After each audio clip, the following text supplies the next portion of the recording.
Πώς θα κάνει, Μάικη, εδώ στο YouTube θα το πω. Άσε να μην έχεις και εκτυπώσεις. Α, δεν είναι τίποτα, μην νομίζεις. Μου μιλούσε κι άλλος ο Αποστόλης. Μου έλεγε συνέχεια. Χρησιμοποιείς αυτό του, πώς το λένε αυτό, Χρήστο? Υπόστρωμα.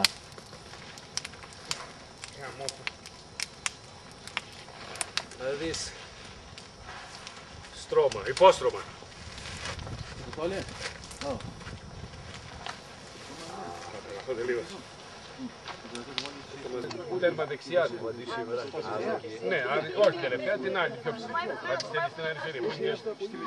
Ναι, στην αριστερή εκείνη.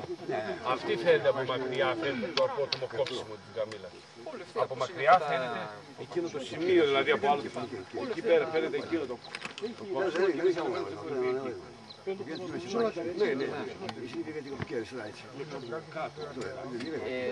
Εμείς βγήκαμε όλο ευθεία, δηλαδή πήγαμε λίγο αριστερά και ξανά δεξιά. Ναι. Για να εντάξει κάτω ακριβώς. Πες το Εγώ για όλα. Πρόεδρε, εκεί απάνω θα πάμε να την κορυφή. Έτσι μπράβο.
Που φωτογραφίσεις κάτι ιδιαίτερο και σου κόβω το πλάνο. Ναι, βέβαια, τόσες ώρες. Πρέπει να έχεις τις πιο άριστες σχέσεις με.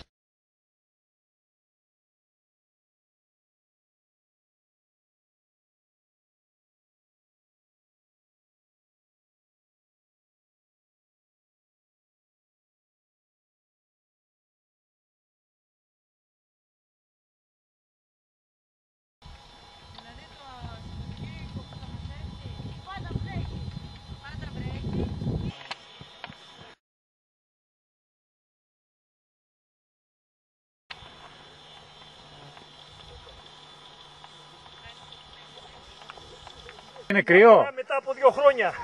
Θαυμάσιο είναι. Είναι καλό να μπούμε όλοι. Ό,τι πρέπει είναι. Έπαινε Μάριε.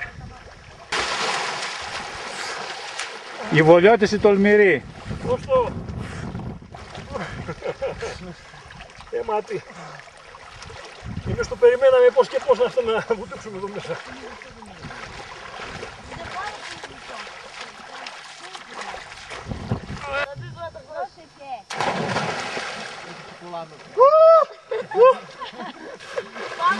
Έλα, ωραίο. Γύρνα, Χρήστο, άλλους βουτάει τώρα. Να βρω χώρο χωρίς ψάρια. Άντε, τώρα. Δώσ' μου λίγο ψωμί να τα βουτάξω. Πάρε φόρα από εκεί, ωραία για βουτιά. Είναι ψάρια, τρίτο δεν είναι.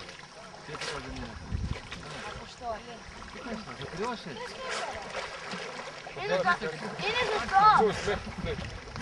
Έλα, από εκεί να πάμε να βουτήξουμε. Έλα βούτα τον. Και μετά κάνει βουτιά. Σιγά σιγά. Έλα, Αποστόλη, πάμε από εκεί. Άρα, κάτι στα σώπη. Κάνε. Παιδί μου πες μέσα τώρα, άντε. Βγάλουμε σε ένα τρίτο με λίγο.